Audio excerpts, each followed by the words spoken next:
good looking car for a sports car, but where the heck are the exhaust pipes? I see little caves in the back, but man, where are those exhaust tips? Welcome to Road Odyssey. For this exhausting and exhilarating topic, please like and subscribe. Visit my Facebook page for current goings-on. When I look at most other sports cars, the exhaust is something you want to hear and see. That's part of the fun. Looking at the GR86 base model, automatic like I have, I see no tips, and the sound is barely audible, which on long trips is okay. This 2022 GR86 has been rock solid. I really like the good looks, and it's pretty fast. Well, up to about 95 miles per hour. It can take hard hits too. Mine has had a tree fall on it. Lots of rocks have put dents in it and cracked the front windshield, and the front grill's been banged in a few times, but it's still alive and well. I do very much love the gas economy. I am getting between 33 and 35 fairly easy. If you drive in bad traffic and sit through a lot of lights, then expect less. For me, it really helps offset the C8Z06's gas guzzling. Another great thing about the 86 is that for those of us that are smaller in stature, it's a great traveling car. My wife and I took a 7-day mountain roads only excursion that really used the 86's sporty capabilities day after day after day. It did so well. I still wanted better exhaust though, but I couldn't make up my mind. It's out of warranty, so it's time to do something with the 86 or not. But I thought maybe I should compare my 86 to the new Hyundai Elantra N, which has gotten tons of good reviews, putting it close to the Honda Civic R and SI and Toyota GR Corolla, for example. It is a high-performance sports sedan that for an older guy like me might feel a little bit better on my crepitous back. Around $34,000 for the starting cost is theoretically very affordable. 4-cylinder turbo, 276 horsepower, 289 pound-feet of torque, and a ELSD.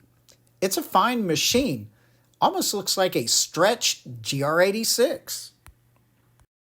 The trade-in value of my GR86 with high miles and being in rough condition, and where you can't see or hear the stinking exhaust, is, I'd say, between $15,000 to a max of $18,000.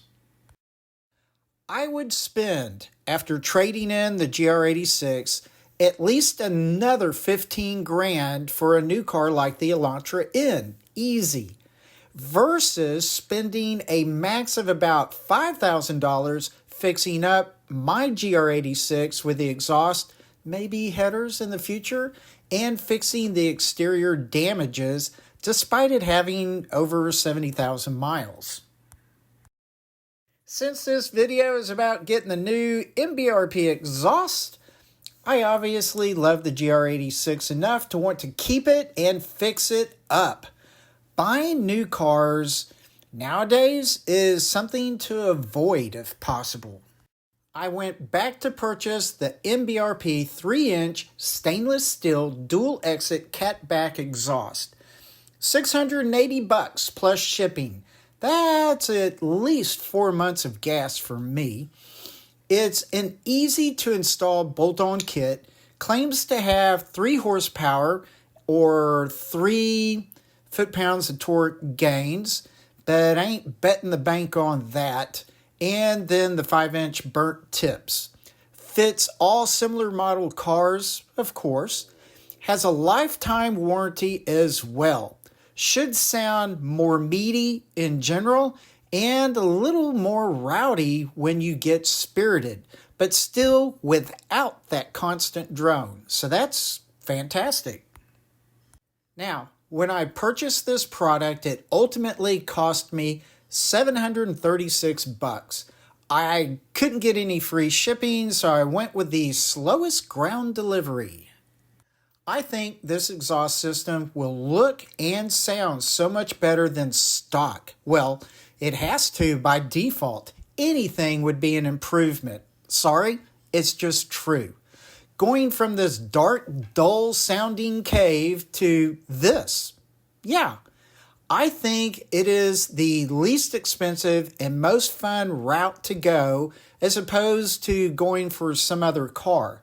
The new exhaust should, in theory, be great. The next video should be obvious. Getting the exhaust delivered and unboxing the pieces, then installation, which will very likely be with Brian at Yellow Jacket Garage, so be sure to be monitoring his YouTube channel as well. I can't wait to test this out. Should be really fun. So with that, please relax, take it easy, and I will see you later. Bye.